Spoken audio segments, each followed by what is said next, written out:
lecture of Madeleine Gobeil Noël. Today we will talk about Sartre and existentialism.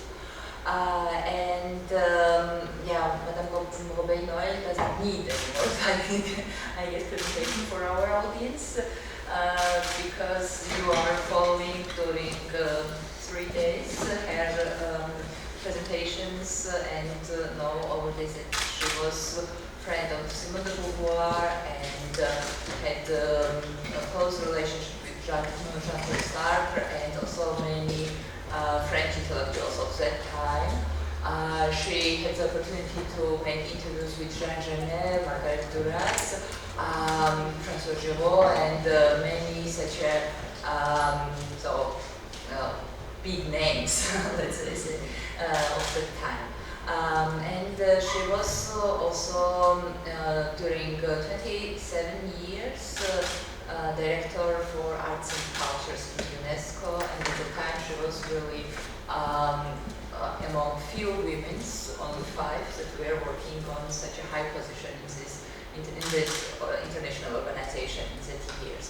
So therefore we are very happy to have her today with us, and I hope that later there will be also the questions from audience, because Jean-Paul Sartre is one of the most familiar and favorite philosopher in Georgia. So, please. Well, dear Tabar, my dear professors and friends, I already have friends here in this assembly. I'm very glad to talk with you about Jean-Paul Sartre. Maybe some things I will repeat, because there are new figures also. It was a strange moment in history after 1945. I don't know if you are familiar with the work of Jean-Paul Sartre. I know that there is a person here in this assembly, our little one there, who has read him slowly. So I hope we can have a dialogue later on. It was at a time when Sartre was like a giant in France for at least, I may say, 20 years. He was the most important figure in literature and in philosophy, and had admirers but also many enemies. Everybody was talking about Sartre, and he is also a man, I will say a grapho man, I will say. His life was to write, to do something. A young man in this assembly told me that yesterday that what he remembers of the film is when Sartre said, "Je voulais faire quelque chose de marquant." I wanted to do something important. And in a strange, this man, this little man, wanted to explore the totality of life. And he was excellent in philosophy. Living and Nothingness, Lettres de Néant, after the war in 1949. But he was in other books of philosophy, Critique de la raison dialectique, critical, la raison dialectique, and also many other books. And also, he was a very good novelist. He made his reputation through Nausea, his first book. And then there were The Wall, and he had also The Roads to Freedom, 3 novels around Mathieu. He was also a very known playwright. No Exit, L'Enfer c'est les autres, and the others. The Flies, Les Quessetti, l'Altona, La Putain Respectueuse. Sartre was always having a play with a lot of following at the time. The plays were philosophical, literary, but he was very, one play is still on, No Exit, all the time. You can see No Exit. And also, he was a very good art critic. He made 10 books called Situation, making what is going on in politics, situation in politics, in literature, in philosophy, in painting, in music. He was writing on all that. For example, one of my favorite Italian painters is Tintoretto. Tintoretto, the great painter who has a scuola in Venice. When I go to Venice, I go to Venice since 50 years, and I go often, mainly every year. I go immediately to the scuola to see Tintoretto. Sartre spoke wonderfully about him and Titian, you see. So he was in many fields, also writing biographies of Baudelaire, of Mallarmé, of Flaubert, 3 big books on Flaubert. Simone de Beauvoir approved more or less, but she said he wants to do that, so we must do with Flaubert, you know.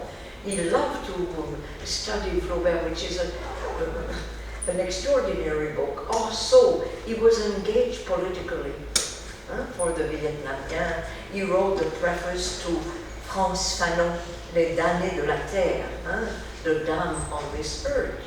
Because before the war, he was not engaged politically. But the war, fascism, changed his total life. It changed Jean-Paul Sartre. And of course, his glory was enormous. All the young people of Paris were talking of him. His L'être et le néant being a note was 1 kilo. So everybody was, you know, it was used to weigh, to waste on the food, or everybody was going on, young people with L'être et le néant, this big book under the arm. And it was a new France with bars, with drinking, with young people wanting to live, probably like the young Georgians. After I see there are many bars here, many restaurants, and it's lively at night. And young people wanted to live after the war. But this reputation, there was also a great opposition. People began to say that Sartre was responsible for every suicide in France. He was heavily attacked. And the reputation was there, the caricature, Jean-Paul Sartre was a big figure. And also there was Simone de Beauvoir, with the strange couple. Simone de Beauvoir was a beauty. Elle était très très belle. Sartre was very ugly. This is quite amusing also. He wrote beautifully on his laideur, on the fact that he was not handsome, in les mots, the words. When he was a little boy, he was maman's boy. He was sur les genoux, on the lap of his mother, who loved him, and he had blonde hair, like you saw in the film very rapidly. And his grandfather, who was teaching him, he lost his father, and never knew his father. His father died a few months after he was born. His mother was so near her, Monsieur, as we said, a queen, the queen of the family, beautiful Anne-Marie. And he writes, next to him, try to read les mots, the words, because it is a story before 11 years old, what he was as a little boy, how he became a comedian. He was a comedian, Jean-Paul Sartre, in a way, very different in that way from Simone de Beauvoir. So, and he loved the glory, he loved to be in the theater, but also he was writing at the same time a very austere philosophy, the philosophy of anguish. The big concepts are anguish. It is also bad fate, mauvaise foi, bad fate, abandonment. He was writing a very difficult philosophy, and on the other hand, he had an enormous, strange reputation. We can say that about him. And so I had pleasure to meet him through Simone de Beauvoir, of course, in Rome, or when he invited me to the premiere of a cinema, or when we went to listen to music. And I remember the journalists, you know, the moment they appeared, it was terrible. And one journalist said very loudly, which of them do you sleep? Saying that to me, you know. I could not talk, I was timid. And Simone de Beauvoir answered, with the two of us and many others. Like that. They left us, you see. But I chose today to speak about him as an existentialist, and I could explore with you the notion of bad fate. What does it mean, huh? Or abandonment. Bon. But I chose the freedom. Freedom because it is also something that I experienced. I wanted to be free when I was a little girl. And I wanted to know exactly how can one be free. Huh? It is, don't forget, when he said in the film that he wanted to be like every man. You're not like every man like this. Huh? It's something that you have to work on to understand the social classes, where do you come from. It was difficult for me when I was in Africa, in Dakar, or Lagos, to see all these women, you see, and talk to them. And it was not at all the way I had been born, but I tried. And they felt that, you know, that I was trying to know them. Bon, of course, it was a big contradiction. This enormous reputation, this craziness about him. People approved of this little man also because life was changing. They were the Algerians, later the Vietnamese, the Cubans, and Sartre very engaged. And the society knew that. Sartre never ate at home. He ate in restaurants, especially at La Coupole in Montparnasse. He was there nearly every day, and the waiters liked him very much. Parce qu'il était très gentil, like the Georgian. He was very gentil, you know, very talking to everyone. So, because there were very many demands, they hid him near the toilets. Huh? They put them here so that he could have a meal in peace. But when he died, 50,000 people were there. And all the waiters of La Coupole in front to see him pass in his coffin and applauding the little man, you see, that they like so much. And this will never be seen again because, as I explained, the status of the writer and the philosopher changed after around the 70s. He was attacked. Don't forget, in my film, when they say that you're the last one, you are a man of the 19th century, because there was coming Deleuze, Derrida, Althusser, Lévi-Strauss, and they were very different from him. He was trying la totalisation, and it was no more either in reality and in passion. So now he's a bit in the purgatory, but he is coming back on the theme of globalization. We'll see that later. So I will go back to my papers because the notions are very precise, and I don't want to miss them. What I will talk to you, not with the books. I even saw that in internet, the description of Sartre is very well done. The students are very lucky today. The first research is there. And also, I will not talk like the books. I will talk because I met him. You see? I met him, which is different. And you don't go to Sartre and start to talk la pluie et le beau temps. Because I did these interviews, I was in seclusion for 4 months, reading the whole work, rereading, taking notes, saying, what will I talk to him about, huh? You're not there to... Bon, and I met him twice, apart from the time when I was with Simone de Beauvoir and in the theater or the musical concert. I met him alone. And the first discussion was on Simone de Beauvoir. I'm the only one who had not the courage, but perhaps the insolence, perhaps to talk to him about her. Never happened later on. A person asking some journalist, what do you think of Simone de Beauvoir? Which I did. I did because I was young, I was a Canadian, I felt easy with them, you know, at ease, not easy, at ease with them. So maybe you are interested before I speak of existentialism.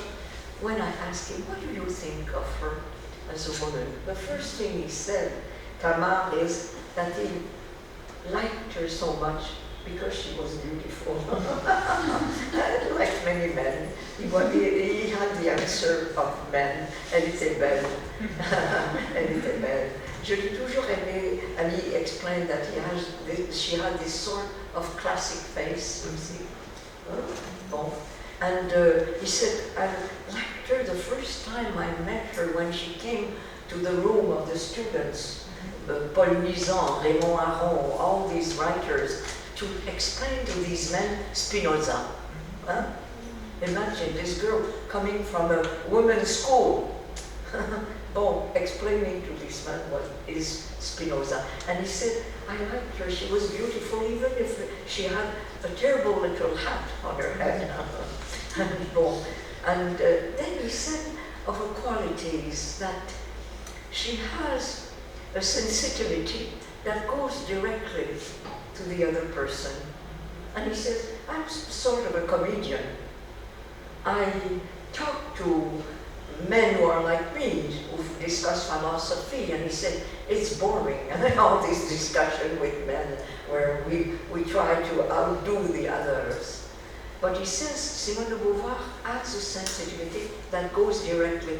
She speaks to you or to me. When I was young, I said, she is my friend. And the other day, Anna, a filmmaker, said, Madame, Simone de Beauvoir changed my life when I read Memoirs of a Dutiful Daughter, because she talks to you.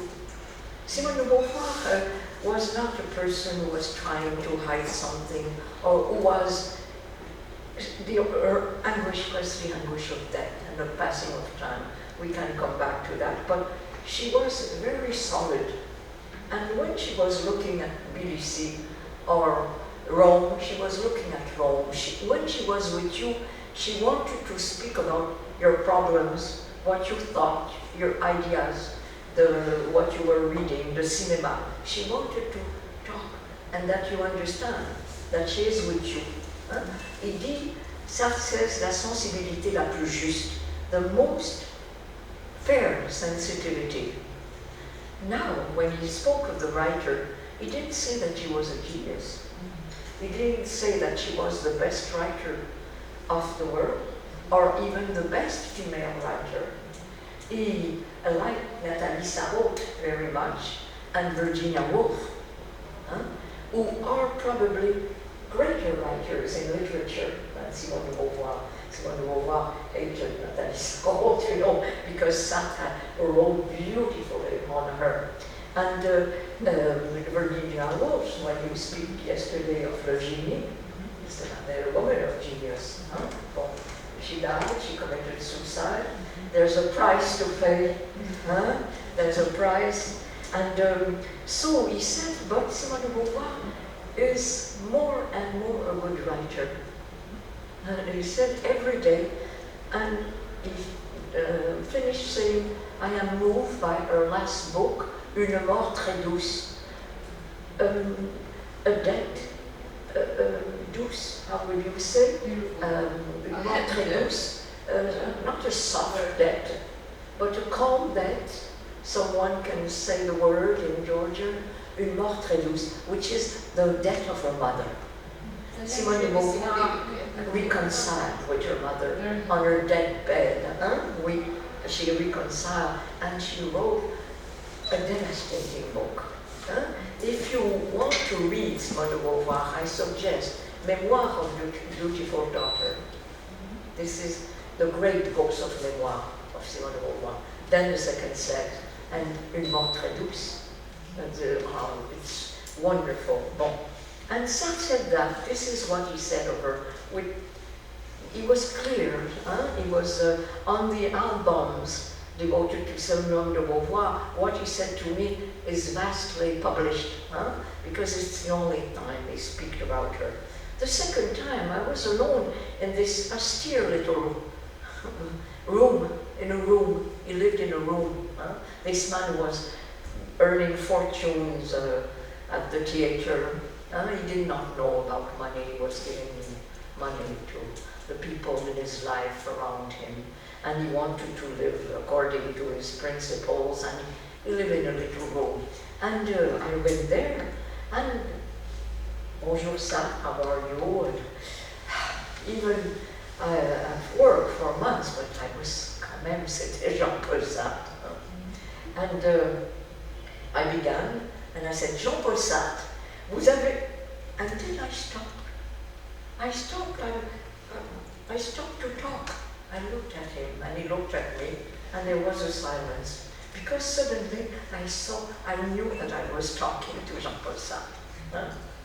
What can I do? I just being silent at least a long minute. And he said, recommencez, begin again. So Jean-Paul Sartre began again, and then it went very well. So what we spoke about was the question of freedom, and here I will read, okay? On the first time, I said to him, my God, Sartre, what reputation you have. And all these people, and the suicide, I began to be like that. What do you think of that? And he refused to comment on his legend. He didn't want to talk about that. He was not interested. He pushed me to discuss about what people said about him. He didn't care about it at all. He wanted us to speak about his philosophy existentialist and how he had expressed it in different modes in his work. He was not the creator of existentialism. Kierkegaard preceded him in the 19th century. For his own system, the main influences are the French philosopher Bergson in a book called Les Nuits immédiates de la conscience, where some began to say, Bergson talks about how we think, how our mind works every day. When you are walking, you are looking at cars, and what is this monologue you have, which is les données immédiates de la conscience, what you talk about. And this was a very important book for him, how the notion of time, duration, passes in our head. It is something that he experiments on himself. The second influence, when as a young man he was studying in Berlin, was Husserl. You must know, Tamar, that for some, the German philosophers were very important. With this philosopher, he discovers phenomenology, the possibility to talk about anything in a concrete manner.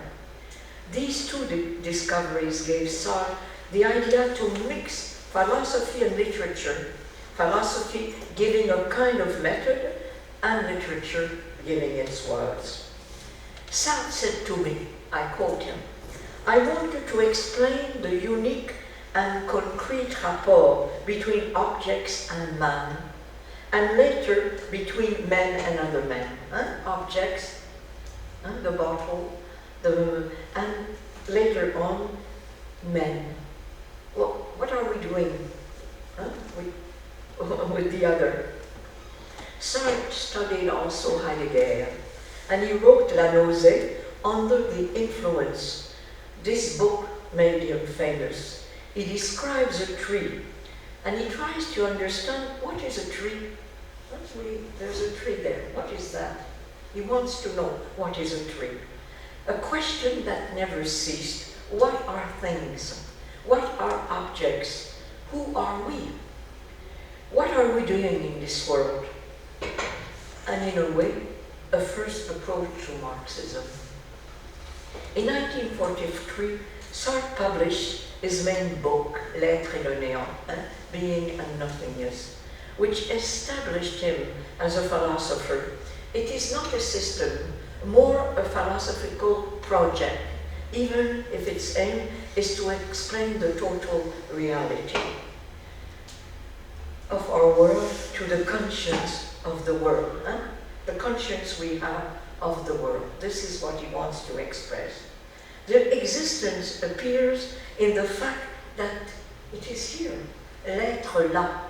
We are in the world with objects, l'être là. A brutal experience without nothing else but itself, no denominator, no God, no transcendental present. It is the loss of illusions, the solitude of man without appeal, with the ultimate end to reach reality. And don't forget, it is after the war, it is after the Holocaust, it is after terrible tragedies of the 20th centuries. Existentialist is a thought in action, where Sartre is throwing new ideas, new concepts to transform reality, where he explores notions like anguish, bad fate. You have experienced that, anguish, bad fate, abandonment, freedom, engagement. He describes man in an existential way. It means through living experience, l'expérience vécue. As an idealist, in a way, Sartre for a long time thought that he could express the world without passing by two fundamental elements, need and work. Sartre thought, you see, before the war, he was the free man. What taught him something about the others was in prison. When he was a prisoner, obliged to live in conditions that he had never seen, also to work with others who were there, to sometimes, make the beds, balayer, put the garbage away in toilet conditions that were horrible. And sometimes the companions hated this man. He was a professor. He was a special man. They called him the elite. Today, too, we see that there is big attacks by the populists on the elite, the so-called elite. And at other times, they said to us, speak to us about learning, about language. Give us this and that. He even prepared a play for them, a play on Christmas. Bariona. Bon, so it was the discovery of others, of men that he had met. It was his mother, Simon de Beauvoir, and his companions at the École Normale Supérieure, all speaking about Husserl and Hegel and all that. Well, and suddenly he is in very bad conditions. Suddenly men appeared to him. Man appeared to him, and he was asking, what kind of freedom do they have? Bon.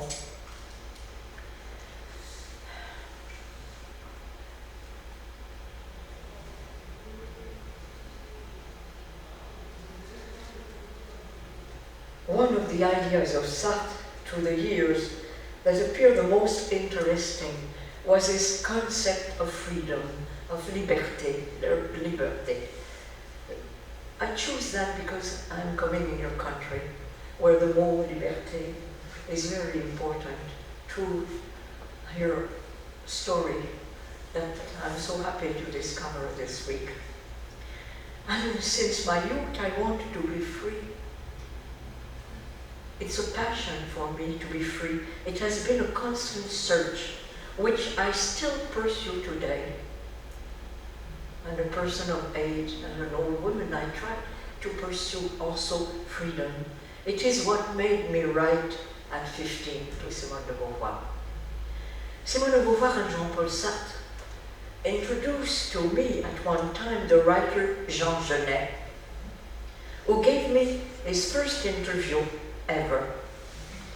Sartre had written a biography of Jean Genet, who was a thief, a poet, a great playwright. Genet is still played Les Bonnes,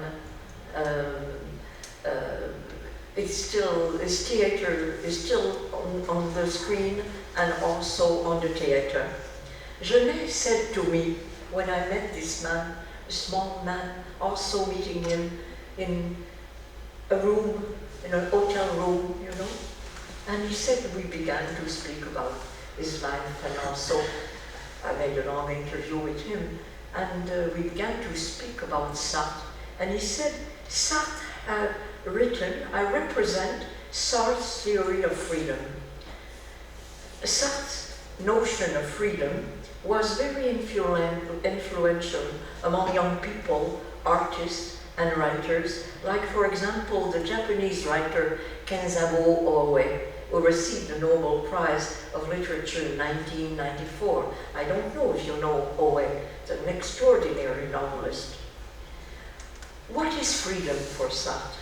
It is, I quote him, the original choice, the length of time, the moment when one makes something of oneself, the oneself that others have made of you. That others have made of you. Since we are children, what was taught? What is our own originality? We had mothers, we had teachers, we had fathers, we have friends. Where is our freedom? From all, Lacan, the psychoanalyst Lacan, said that too. He said that language, our language, it's the language of others. When is it our own language?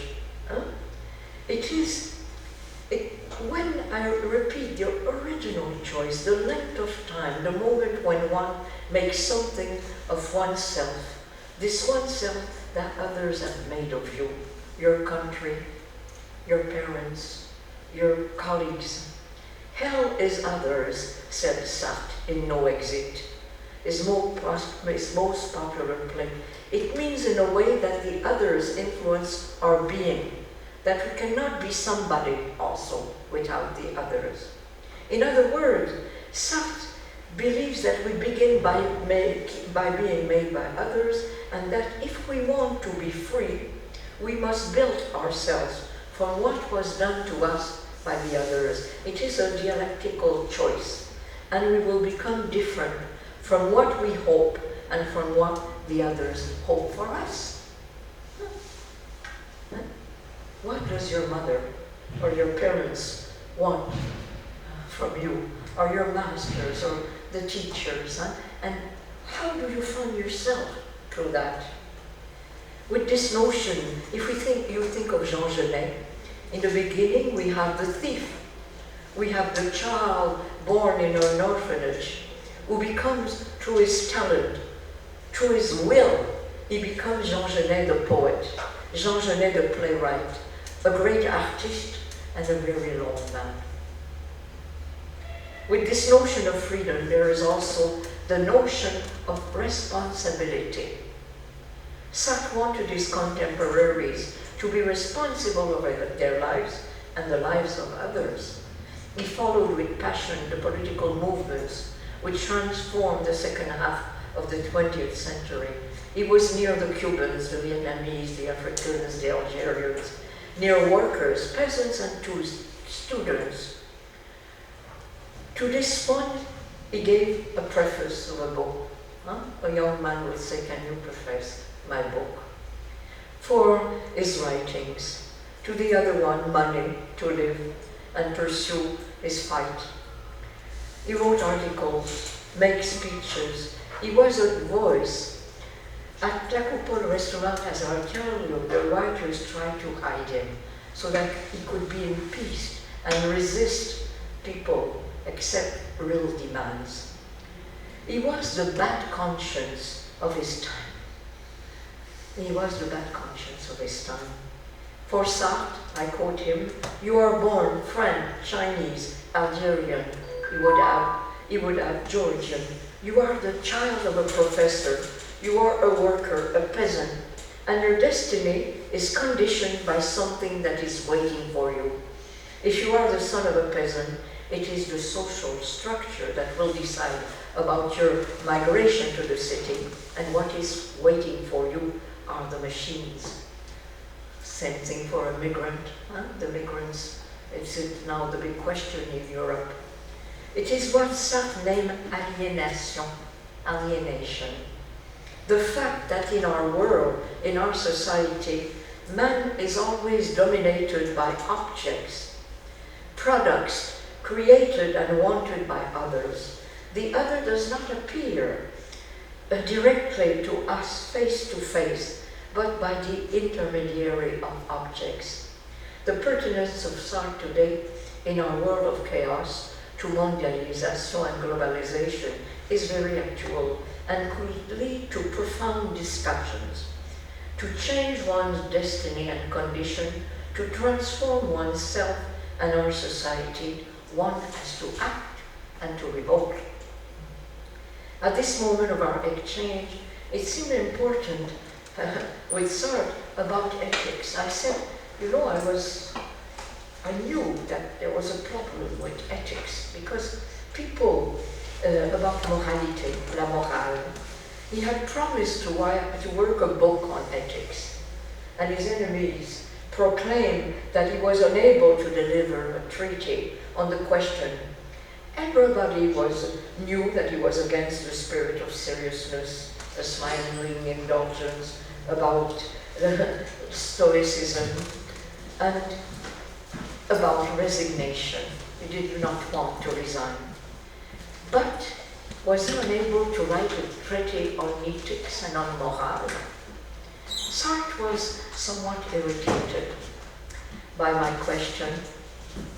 He answered sharply that his goal was not to invent a philosophy on ethics. Each one of us have a code in our lives. The real problem was to conquer our freedom. For him, I quote him, there was not real human morality in our lives today because the proper conditions for morality are not given. There is no transparency between man and man. There are these opaque machines and these structures, and one cannot speak about true morality. Custom, certain interests, values, and habits. But the ideal that man would be the future of man, it is not given. This is tragic, it's not there. The only possible rapport that he saw between man is a rapport of solidarity, of real fight against things that are maintained by other men who are against change. And in this country, you have the experience of that. I saw it today when I saw the museum, the part in the Georgian Museum on Soviet rule in your country. How it was, the fight by men, because you have to fight men who are against change. You did it. Speaking about himself, Sartre explained that he never joined the Communist Party, despite his many trips to the Soviet Union, to Cuba and China. One can say that he was at the time a compagnon de route, companion of the party, occasional friend of the party. We spoke about Marxism.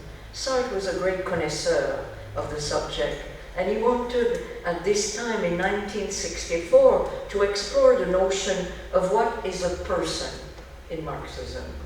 As an intellectual, as a citizen, it seemed important for him to associate himself to political movements, fighting for freedom and against colonial rules. This is why he was totally for the Vietnamese, the Algerians, in their struggles.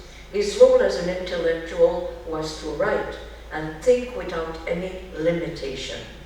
An intellectual is not a politician who has to respect a discipline. Already at the time, Sartre was suspicious about the consumer society, a society where the needs and wishes of men are defined by the wishes of others. We see it in our life. Our conversation went on with his views on literature, on the atomic bomb, on women who he loved immensely. He preferred to have conversations with women. At the time I discussed with him, Sartre was nearly 60 and possessed extraordinary energy. I asked him where his actual life was leading him. He answered me, towards the future. I do not want to be the prisoner of anything. I consider that the actuality of one's life is temporary.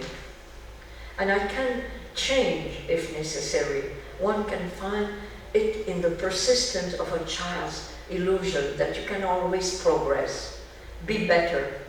For example, I have written many books, and I consider that if I have to defend the ideas of these books when the reality changes, I'm not myself but a victim of a book.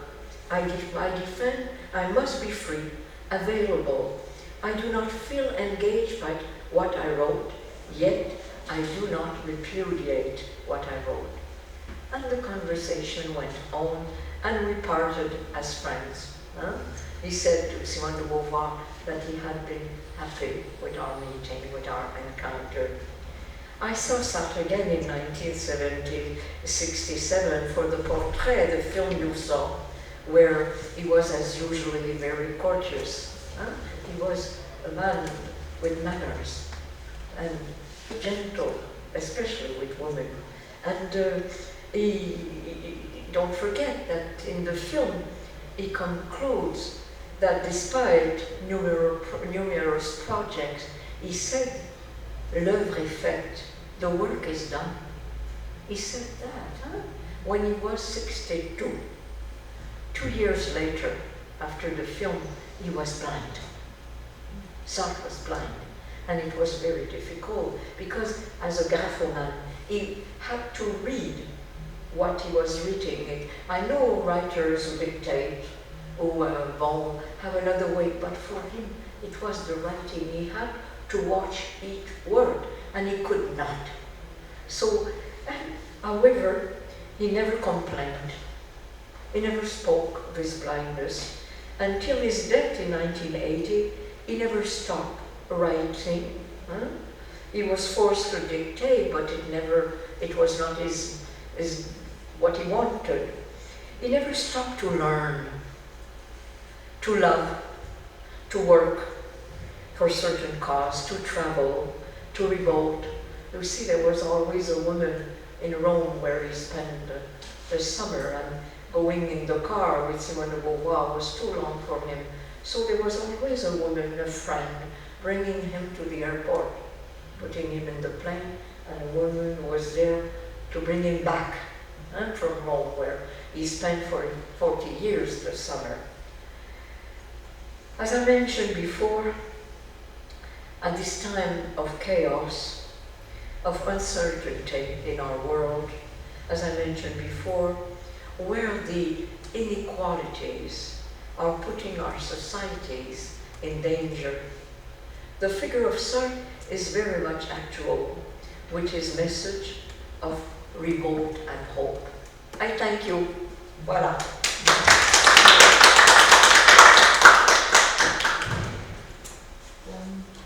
Thank you very much, Madeleine, for these memories also that were pictured in your presentation. It was very exciting for us to hear this, because it's really such a unique experience in some sense, yeah? So you mentioned Jeanne, yes. and this is very interesting Story. how this story, and yeah. maybe you can tell about this more, because you was the first person who Yes. made Yes. interview with René. And- It was the only interview somehow. Yes, and should I Yeah. say the story of course. the whole story? Yeah, because yeah, it would be interesting. Some of you who have read the Mandarin, they know about the writer, the love affair of the book between, and it was the love affair between Simon de Beauvoir and a writer called Nelson Algren, a wonderful man, and they had a beautiful relationship for 10 years, and they were friends, and she went to Chicago and he went to Paris, and Sartre had his other loves, and however, he suddenly saw something that it was true, huh? There was a danger there, there was a big danger. Finally, Simone de Beauvoir chose Paris and Jean-Paul Sartre because it is her own philosophy, her world, Paris is her world. Huh? And, but when I went to Chicago myself, I met Nelson Algren, and he was a fascinating man. But he said to me, don't make an interview with me, it's not interesting. He was so wonderful. But he said, tonight in Chicago there is the opening of the Playboy Mansion. The Playboy, you have heard about this magazine. Yesterday I met a wonderful journalist who has been the Nico, who was a journalist, you know, who had, for a certain time, I was very surprised, directed the Playboy of Georgia. So Nelson Algren was, he wanted me to see the big markets of cattle of Chicago. He wants me to see the death row. Imagine the prisoners of Chicago, to walk in the death row, to go in the bars with the Indians of Chicago, you see, to see the poker players. It was very different from my life and very interesting, as you can easily. And he said, don't interview me, let's go and see this Playboy magazine with these girls with the big breasts, and I don't know, they look like rabbits, huh? Let's see that as sociologists, and he wanted to see it as a writer. And then the directors of the magazine came to me. He presented me as a young professor, as a journalist, and they said to me, oh, please, we want an interview with Jean-Paul Sartre and with Brigitte Bardot. And in America, the writers, it's not like in France or in Europe, the writers are very isolated. And to make their money, they participate in magazines like the Atlantic Monthly, Esquire, Playboy, Playmate, the New Yorker is a good one, you see, or the Atlantic Monthly, Esquire also is possible.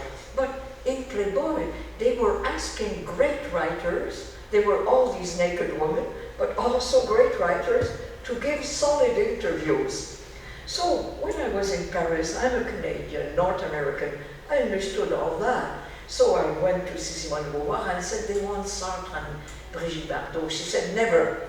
And she was angry with me and said, Madeleine, it's impossible. You cannot imagine Sartre with these women and all that. You see, it's impossible. Maybe Brigitte Bardot, I will ask Lanzmann to give Brigitte Bardot to you. Then I received a telegram from Playboy. They said, we don't want Brigitte Bardot, she's too old. She was 30, you know, these men, huh? These men. But then they said, what we want is Jean Genet. Jean Genet was never in a newspaper, ever, in English or in French. We want Jean Genet. Simone de Beauvoir said, are you crazy? She said that to me. Genet will never accept Sainte Madeleine. How can you make such a proposal? And suddenly, 2 weeks later, I received, at that time, you see, you could correspond, there was not internet. There was a petit bleu. Le petit bleu was a little letter that was put in under sous la terre, under the earth, and that reached here. I was living in a hotel. I lived in a hotel for 6 years as a young girl, and I received saying, come and see me. I want to talk to you about Sartre and Genet, you know. And she had had lunch with Sartre and Genet and told my story. They answered as good Marxists, how much will she receive? What kind of money will she have? Simone de Beauvoir answered, the money to stay a year in Paris. So they said, naturellement, oui. They said, this little girl who doesn't want to accept our money, who has to return to Canada to teach, this little girl will live in Paris for a year, which she wants and which I think is better for you than Ottawa, you see? So, but Genet said to Simone de Beauvoir, then, of course, I did the first interview with Sartre, and later on, 6 months later, it was supposed to be Genet, and Genet said to Simone de Beauvoir, I want part of the money. It was $4,000. I want $2,000. Tell Madame Gobeil this, you see. So I said, of course, and he had written a beautiful book, The Miracle of the Flowers, Le Miracle des Fleurs, and I came to his hotel room with 30 white roses and presented that to him. He said, that's good, and then he said, it was a little bed, and there was Baudelaire on the shelf, and there was a chair. And he said to me, do you want to sit on the chair or on the bed? And I said, on the chair. And he sat on the bed. And then he said, before we begin,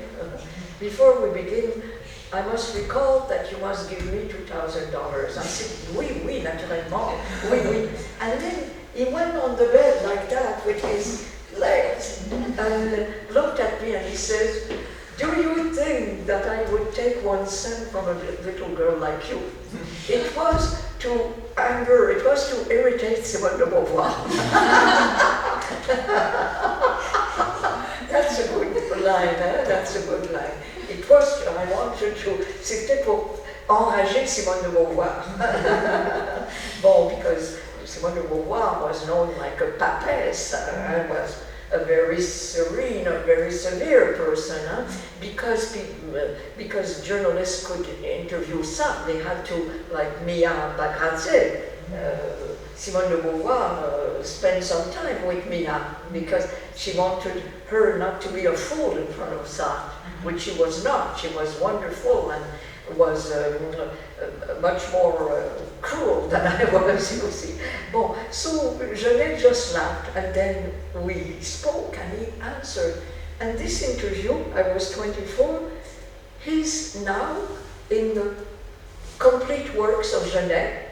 It is the first text accepted by Gallimard. Before people read Genet, they read Madlene and Genet. Because I asked him all kinds of questions and all that. And he said that Sartre, the Saint-Genet is a big book. And Sartre gave the manuscript to him.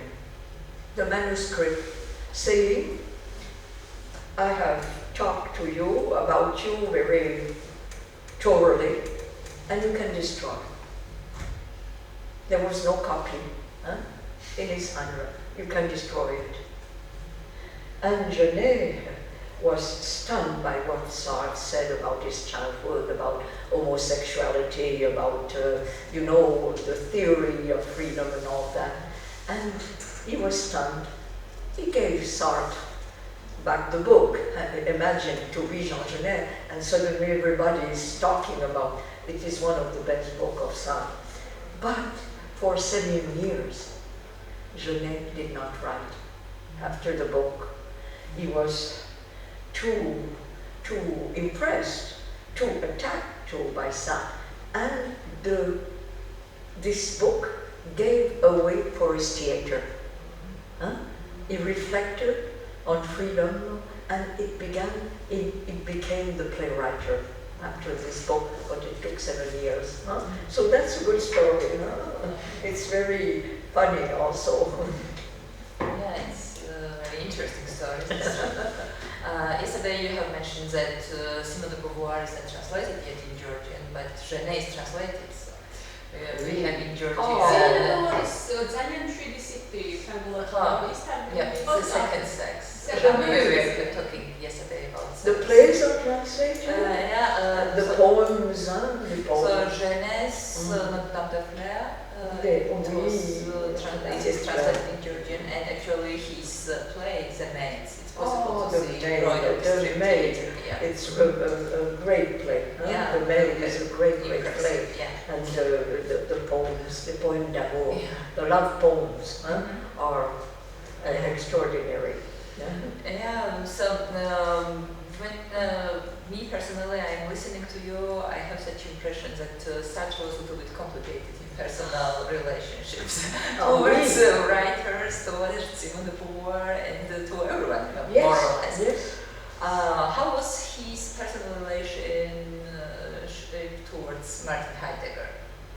To Martin Heidegger criticized him a lot, saying that he has not really translated his own thought. He was very, very angry. And also, it is true that Sartre has taken so much of Heidegger.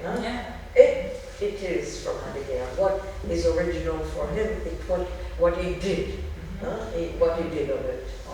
But of course, they were of conflict. But Sartre loved him. And you never mentioned Albert Camus. They're quite complicated relations. Would you listen to this? With Albert Camus. With whom? With Sartre and Camus, their relationship. Oh, that's a sad story. That is a sad story because Camus was beauty. Camus, now, last year, a big book of his correspondence with the great artist Maria Casares. I don't know if you know, a beautiful Spanish woman who was a great actress. And there was this correspondence, but at the end, this woman was crazy about him. And at the end of his life, he was having 5 women in his life, you see? And also Maria Casares, his wife, another translator. Bon, he was, what can say, a man adored by women, because of his beauty too, and very different from Sartre. It is not very good. Simon de Beauvoir and often Sartre, they said that Camus, his philosophy was for the lyceum, for BA students, you see, for bachelor students. Because of course, the philosophy of Sartre is much more complicated, difficult. Camus is more simple, and loving comes from Algiers. And he was not at the École Normale Supérieure, you see. And it was, I don't know how it is in Georgia, but in France, the quarrels among writers are enormous. When I was in UNESCO, among my constituency, people working with me, I was responsible for the pen club. And I saw the Britisher, the Germans, more friendly towards each other, you see, than in France, where you have to be opposite this one, or hate this one. So it is awful. And I think it was a big mistake of Sartre and Beauvoir, I think. But when Camus died, the great homage was Sartre.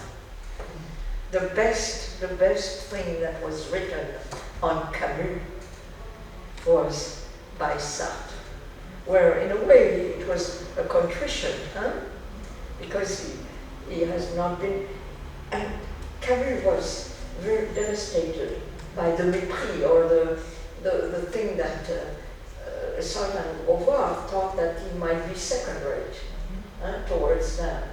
Bon, so that is not pleasant, but it is a fact. If you read books, you see La Querelle, Jean-Paul Sartre, Camus, and also in Algeria, in the Algerian War. Then it became terrible because Camus said, l'Algérie, c'est ma mère. Algeria is my mother. And he could not take the side of the Algerians. He was more passive, more Camus, who has been a better resistant than Sartre during the war. Camus also directed La Revue Combat, Combat, and suddenly you see Camus is rejected, but it's because also of this question of the Algerian war, because Camus had a mother. He wrote on his mother an extraordinary book. His mother could not read or write.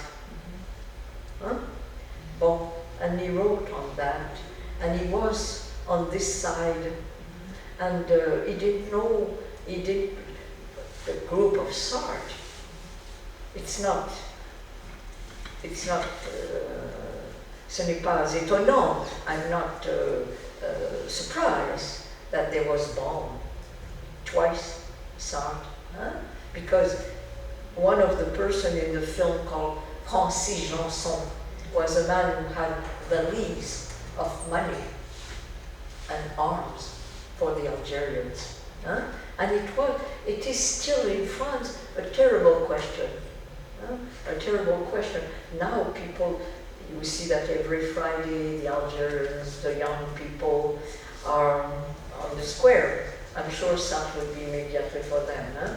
But the French government is very, very careful because they are really afraid that if they take sides, there will be a flow of Algerians. If the civil war begins, there would be a flow of Algerians coming to France. And you see that right now, there is such a problem with the question of the migrants all over Europe. You are far, but in France, in my country, Canada, we are an enormous country with 30 million people only. We need people from elsewhere, but the question of the Muslim is a very big question. Even in Canada, people are afraid that the society could change. Bon, and with Camus, Camus could not be firm on this question. He was attentiste. He was waiting. So the Sartre group, who took sides, who took sides, Simone de Beauvoir helped a lot. Jamila Boupasha, who was tortured, helped her by money, trials. At one time, there was people wanted to arrest Sartre and put him in prison.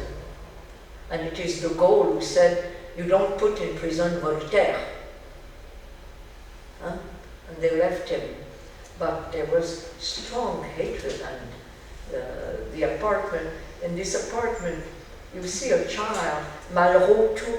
Malraux had this problem during the Algerian War. A little girl who lived in the same apartment lost an eye. It was a big thing dividing the French. And you know the problems of the people who helped the Algerians. They had to leave their country, and they live in the south of France. They are called Harkis. There are 1 million people, and it's still a big problem. It's still a big problem that divides the French society. You have Marine Le Pen. You have Le Pen and Macron right now against each other. Monsieur Le Pen was one of the rightists, one who was for l'Algérie française. Bon. So I'm not saying that Camus was for l'Algérie française. He was mostly silent because he said, Algérie, it's my mother. You don't attack your mother. You don't, this is what he thought. So immediately all the Sartre were very angry.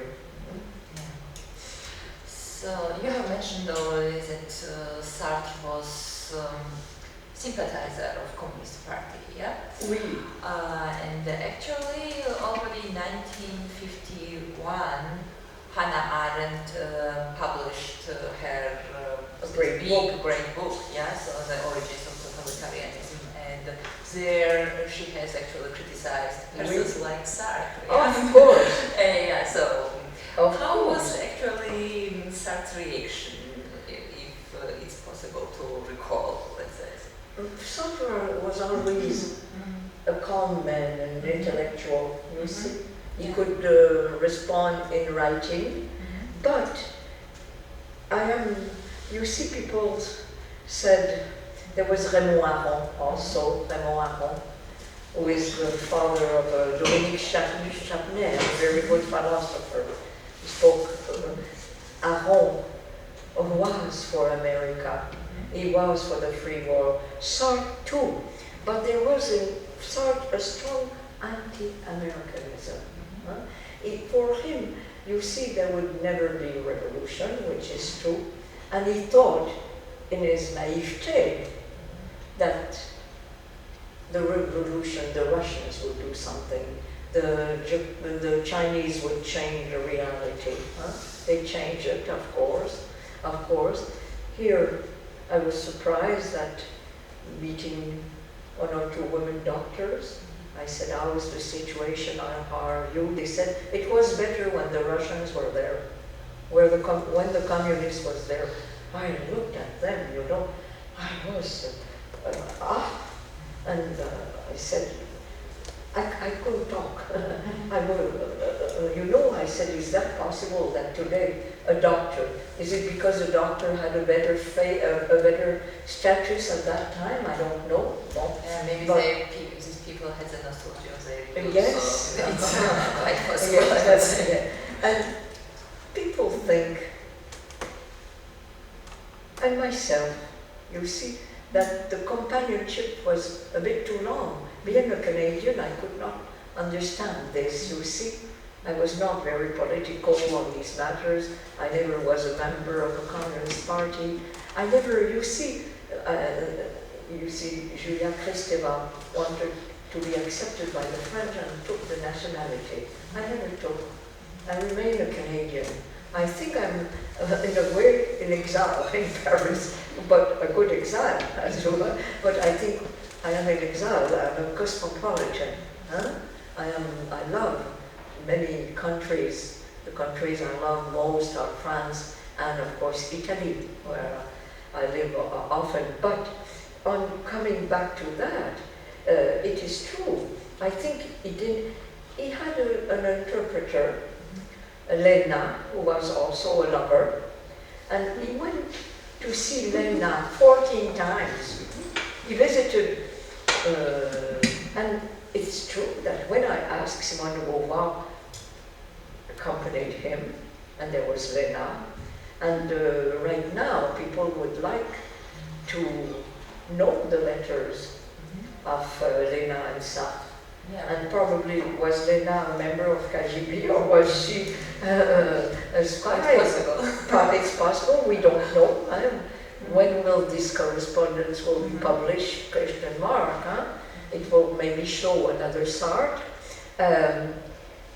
He was there questioning the society. He saw very fast that it was terrible. He was against the communists in Prague, in Hungary, of course. And he thought that he could bring, by la critique de la raison dialectique, humanism. Humanism, la personne, the person, you see.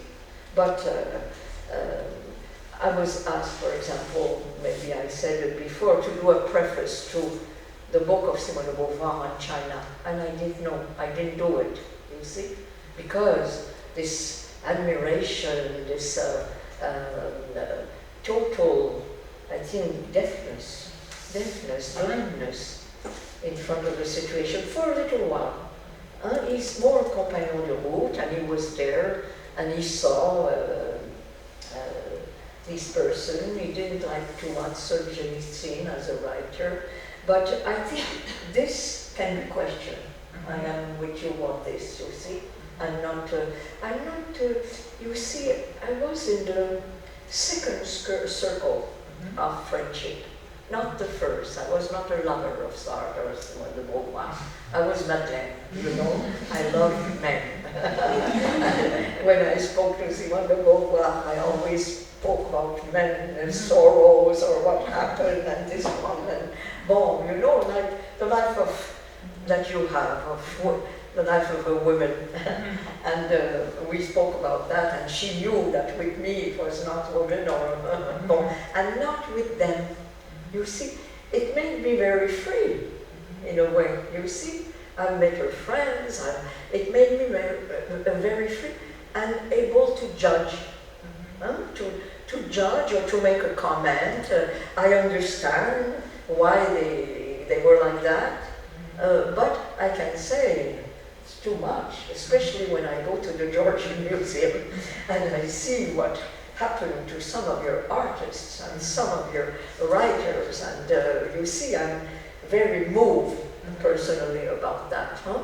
I was saying to my dear Tamar, how is it that you have so much resilience, and that your people, the Georgian, and especially the women, so gentle, that you are open and you speak and you didn't lose your gaiety and your good food. It goes together, and you want, I think you want to achieve. This is what I saw in you, that you want to achieve, to continue to be also free to, because it's not easy, Jean-Paul Sartre. I don't know, I'm speaking of the words of a woman, I'm the oldest here, and the words of a woman who has gone through many things. When I spoke, why was I attracted? I understand. I don't know if you understand anguish. Probably you do. Anguish. I had with Simone de Beauvoir two things in common. The desire to read, the craziness about books, and the anguish of death. We met on that. Simone de Beauvoir, at 4 or 5 years old, suddenly would throw herself on the floor. Her parents were surprised. It was the anguish of a little girl, feeling alone. She describes that marvelously in Memoirs of a Beautiful Daughter. And Simone de Beauvoir, who was a beauty, at 50, thought that life was finished for a woman at 50, imagine. And never looked in the mirror. Bon, elle a pensé que la vie de la femme was finished at 50. And she had she wrote a book, tragic book, La Vieillesse, Old Age. And it's very hard, especially on women, old age. You should read this book, it's very important. I made good interviews with her on that. And she had this anguish of death. And we began to speak about that in these moments when I visited her, or in restaurants, you know. We were experts, her and I, on the Holocaust, on Jewish stories of what happened in the concentration camps. She was like me, you know, all the great writers like Primo Levi,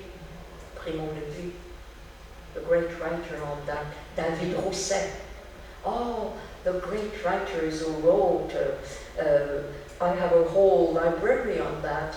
I'm not the only one. I have a young friend, a writer, who is an expert, who knows everything about that, because for me it was the tragedy of this is why I lost God in a way, on the tragedy of the Holocaust. One day, as a Catholic young girl, God left me, you know, and I never found him back. I think that what happened in Germany, in the concentration camps, is incredible. And it took me a long time to overcome. Also, this idea, I was a young existentialist. reading Mademoiselle, being, what were we? What are we doing? What is love? What is, you see, what is reality?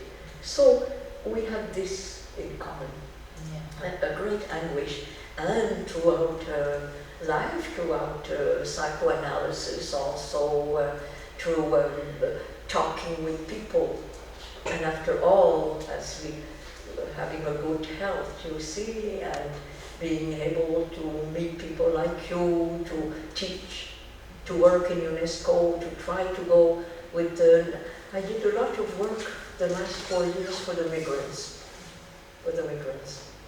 because their life, they are in the sea. You know that since the 80s, 15,000 migrants have died in the Mediterranean. I prefer now to swim in pools and not in the Mediterranean. It's a real problem. It's a real problem. So you have reasons to be afraid, to be sad, to be. You have to have a good backbone, a good. You have to try to live an honest life. Take care of others. What can we do? Take care. Said it in families, love, problems. I try to do a lot. I went to the island of Lampedusa to meet the mayor, my friend, a friend there, and she got a prize from UNESCO and the prize Simon de Beauvoir, because this young mayor, a woman, she spent her days for the last 15 years waiting for the migrants coming to the island. What do you do? Myself, I went there and I saw the Nigerian and the Dakar, the Senegalese boys with their legs burned by the oil in the boats. And they spoke French, and they were looking at me, Madame, we want to go to Canada, do something for us. You see, the anguish was also in my life, and maybe in your life too, of how will we overcome all that, the difficulties of our century. And especially in the case of women, when I spoke to you about the mutilation, and the fact that many women are having a difficult life. Let's not, you see, there are joys. Sartre said, I said to Sartre, you're not talking very much about your joys. Joys, women drinking, smoking. Sartre killed himself by smoking 3 packets a day. He loved smoking and going to bars and drink with Simon de Beauvoir and bon. He has great joys in that. And I said, you never speak about your joys in Rome. He said, I cannot, because I have a conscience, such a big conscience about the state of society, of what is happening in our society. So he says, I never speak about the joy. I speak about political movement, engagement. Bon. And now it's another time. It's another time. But still, the situation is not too good. So, Madeleine, you have mentioned this question. What are we? Yes, this question. And about this, we know Sartre's answer. So his answer is that we are our choices. Yes? So he has many such statements that are like theses. Philosophy. How was actually his attitude towards his philosophy? Because we as a reader, so we are reading and perceiving this as a whole one, and you don't have the... He was very attached. Yeah. Oh yes, but as I said, he was eager to tell me, I will change, or I change. You see, when it's not good, when the fact that with Camus, bon, he was able to say, bon, it should have been another way. Bon, and in his philosophy too, but he was very attached to, he said that he was attached to a few books,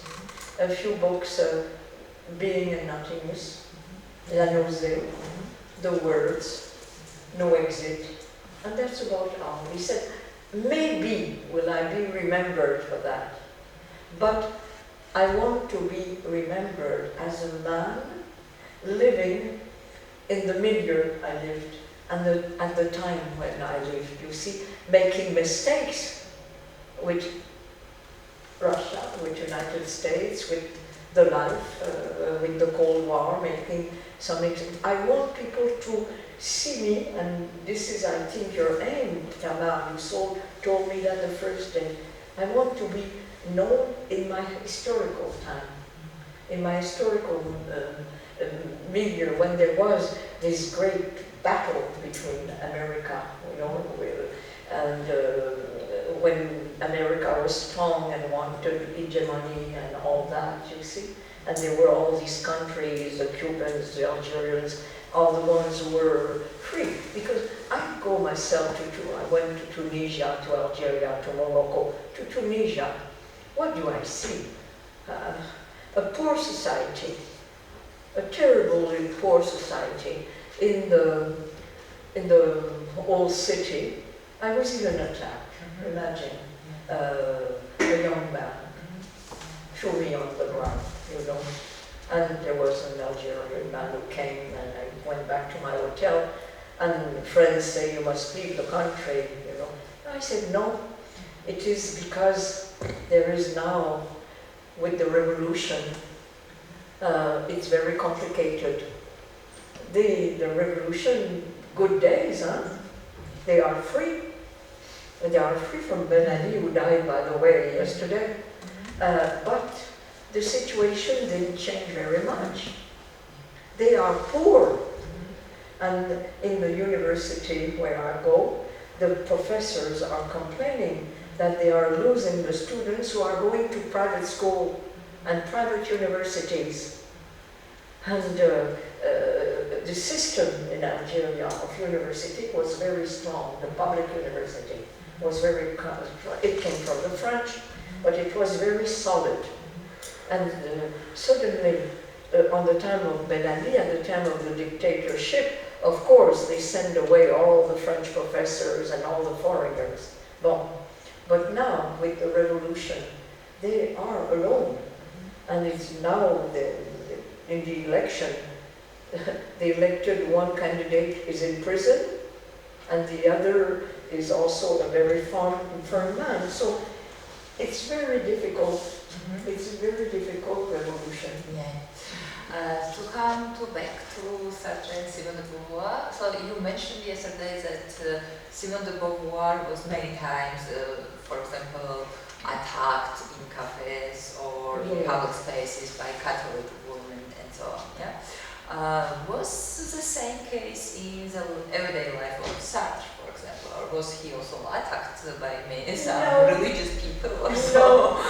No. Although he was atheist and he was atheist existence. He was in newspapers, but publicly, never. You see, that's interesting. Sometime at May 68, the students said to him, Sartre, be brief. Sartre, soyez bref. Don't talk too much, you know. They said that to him to stop him because as a graphoman, Sartre, he appeals to philosophers, Madame, who read him, who know what he talks about. Bon, he appeals to philosophers. Simone de Beauvoir appeals more to people, but Sartre was no. And you said, Tamar made me laugh, and I will tell that to my friends in Paris. She says that in the film, when they work together at 4 o'clock, Sartre has a big office, has a big table, and Simone de Beauvoir a small one. This made me laugh. It's very obvious, isn't it? And I will tell all my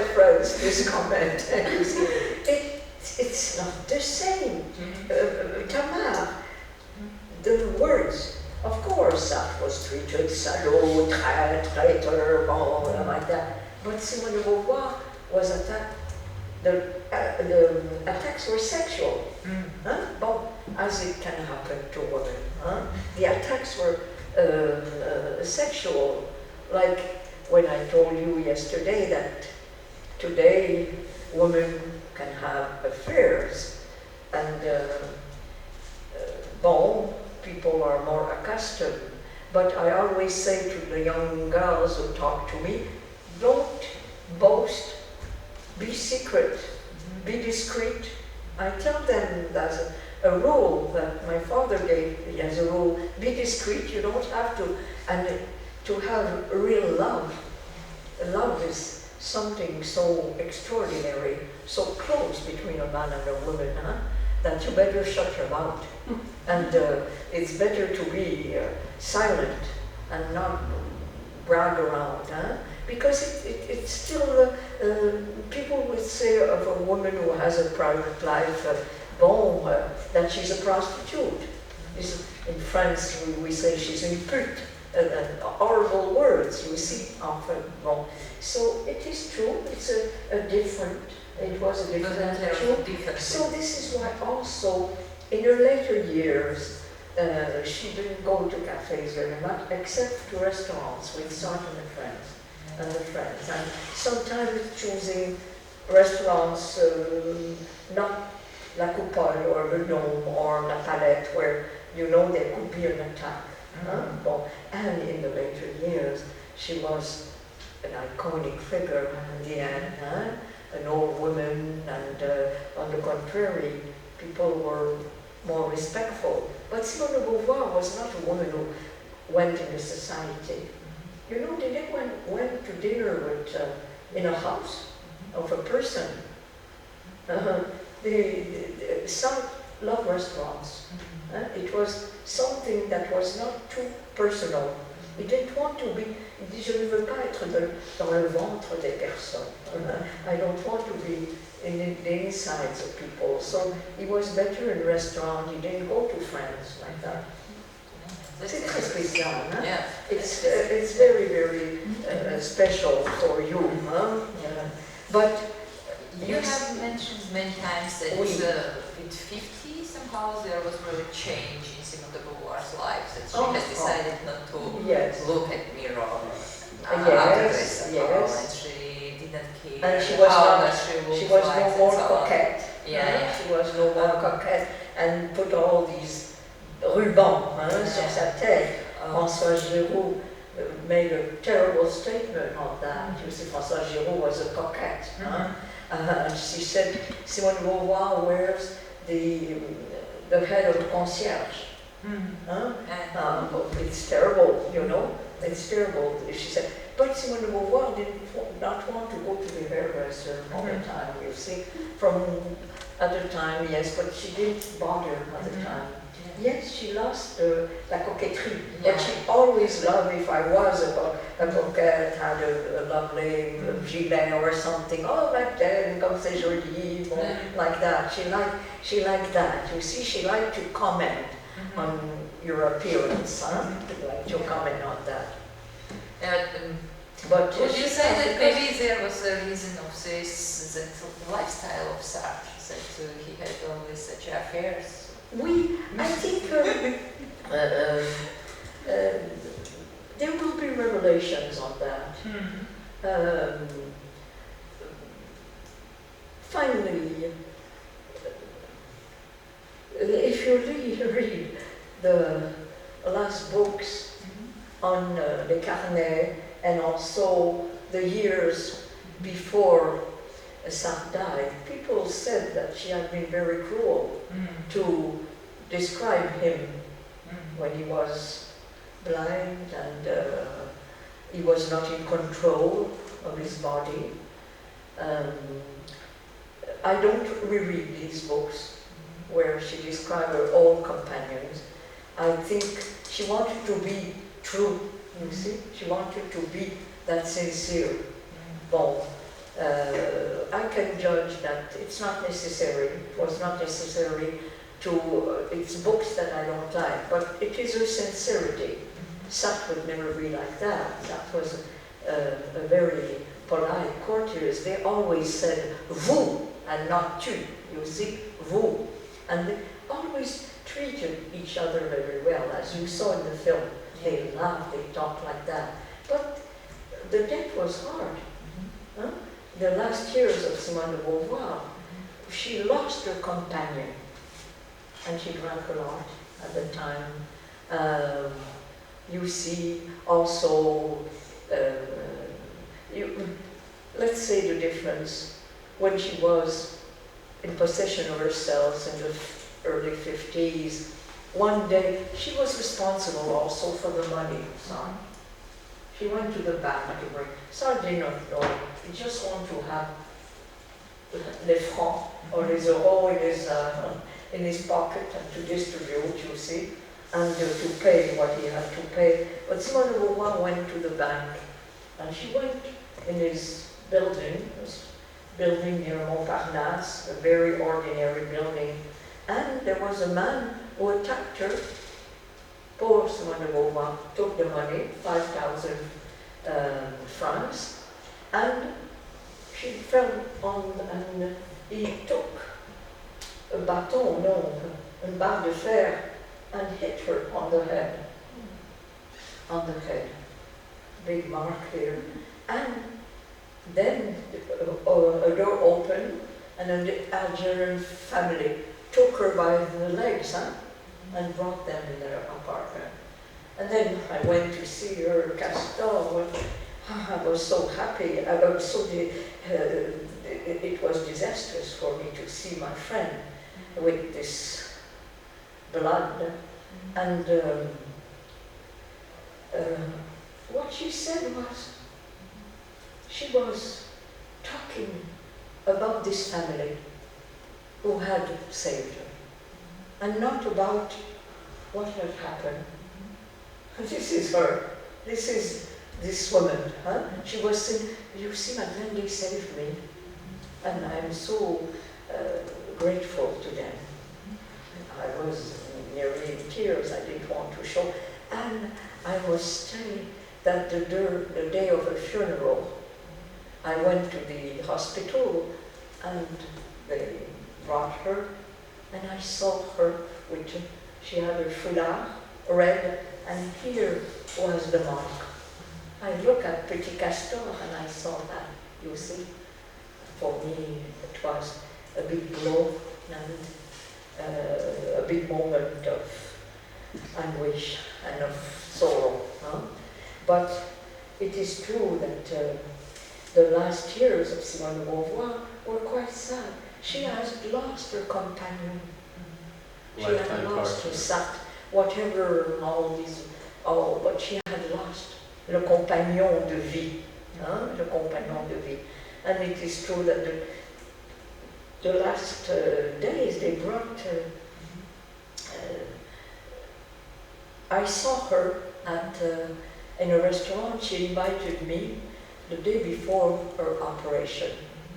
And again, she ordered a bottle of Bordeaux, you see, and she drank only a little glass, because it was the ritual to go to a restaurant and drink this Bordeaux. And at the hospital, I came with my books. I brought books to her. And then the doctor said that she did not fight to live. He said, Madame, you must fight. And she wanted things to go slowly like that. And she died. And Sylvie, her daughter brought me the books. She said, these are your books. I thought that my books would save her. Hey, come on. Yeah, please, yeah. Bon. Monsieur. I have several questions. The first, what was your first emotion when you met Sartre? This is my first question. And second, in my opinion, I think that when we are born, we live alone, we burn alone, and we die alone.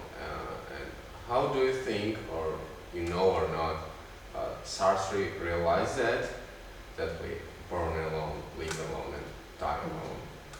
Could you explain more this question, Tama? Can you okay. Yes. Come, le before, monsieur, and come and near me, okay? Okay. And people will see you. Okay. The first question was, what was your first emotion when you met Sartre, like when you see first him? When you met When I met him, Yeah. I was timid, I was modest, I looked at him, but don't forget I'm a Canadian, so I think it's normal. because I know them, you see, and let's say in Rome, for example, when I saw him, he was in Rome, writing, and at noon to have a bite together, and he asked me, he asked me how I lost faith. He wanted to know that. Because he saw that I was all the time in the churches. I love the painting so much, you see. I love the Renaissance painting. And it's full, Caravaggio, for example, and Caravaggio. So at a church called Saint-Louis des Français. And I had been to this church, Saint-Louis of French, and I had seen the martyr of Saint-Pierre, of Saint Peter. And Sartre asked me sincerely, what do you think? I think it's beauty in itself. It's beauty, it's tragic. And he said, are you a Catholic? I said, no, I lost the faith. Okay. You see, it was like that. It was like I'm speaking to Tamar as a friend, as not, you see, pretentious or trying to. I'm quite discreet and gentle as he is. I answered mostly his questions. And the second question was, in my opinion, I realized that the humans, like people, was burned alone, living alone, and die alone. So inside of our soul, we have loneliness, you know? Yes. In this huge world, when you say many peoples, you're maybe alone. It's true. And I'm interested in what Sartre feelings that he was alone, The bone. and what he's feeling about this. He was alone, d'accord, but in a way, he was never alone. He saw Simon de Beauvoir every day of his life. He saw the women, many women, and he loved, as he said, I love the beginnings of love, so, and the beginnings of the revolution, you know, and he loved the women. He had Simone de Beauvoir as this person in his life, and the other women were more simpler. What he loved was what Baudelaire talks about, the parfum de la femme, the perfume of woman, that with women you can speak of everything. He loved when women were putting some le vernis sur les ongles. He loved the smell of the bottle. He wrote about, he loved that. Françoise Sagan, you know about Françoise Sagan? Bon, she was, when he was blind, was cutting the meat for Sartre in the restaurant. He called her l'espiègle Lily, and he was smiling. Françoise Sagan is very intelligent, knows culture, knows a Parisian, a vrai Parisien, you know. And Sartre was happy to be with her, you see. And so he was never alone, but he understood. He was never alone, and alone, when you see that they live separately, they live in different quarters, because they didn't want the day-to-day life of the couple. They didn't want that. But loneliness, we are alone.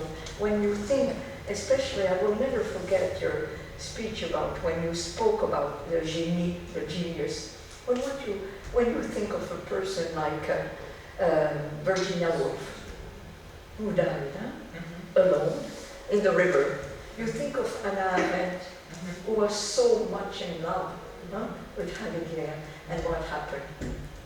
Bon, and we live with others, but we live also when you walk. When you walk, you are alone. Don't you feel that in the day? And then you go back. Yes, it has a question of who I wanted to ask first, and then so that I can hear you well.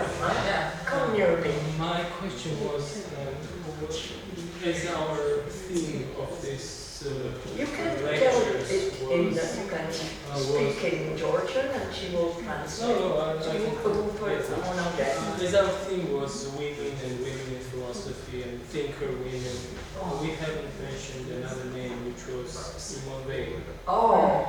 And actually she was with Simone de Beauvoir at École Normale. And has she ever mentioned her name in interview or conversations? No. And a big mistake, because they were two brilliant philosophers, two brilliant persons. Simone de Beauvoir didn't take a look at Simone Weil, and today Simone Weil is coming back. La personne est le sacré, the person and I read that this summer again. I read that. I thought it was extraordinary the way. I don't understand everything, but la personne est le sacré with democracies. But no, this was a big thing that never happened. Yes, It's a mistake, and the mistake comes from Simone de Beauvoir. Okay. Okay, so there's another question. It's not a question actually. Yes, it's not a question. I just want to comment regarding loneliness, gentleness question. Sartre's words are: if you are lonely, if you are alone and you feel yourself alone, you are in bad company. This is his words, as I think he didn't felt that we are dying alone because we are in good company with ourselves. Just my little comment. It's good because you see, I consider, for example, that I am my best friend. Je suis ma meilleure amie. You just need to find compromise with you and your ego. Yes, I am my meilleure amie, and I think that we should all be women. And depend on others, of course. We must. There's always the illusion of love, even at my age. Imagine at my age, there are men who talk to me with tenderness, with gentleness, you see, and I like that, because I am my meilleure amie. But I know also it is the fact, can you be alone?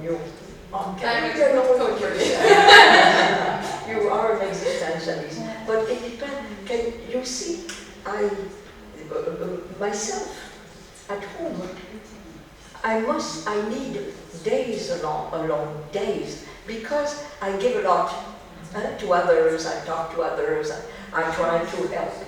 But on the other hand, I must stay 1 day, 2 days, where I see nobody.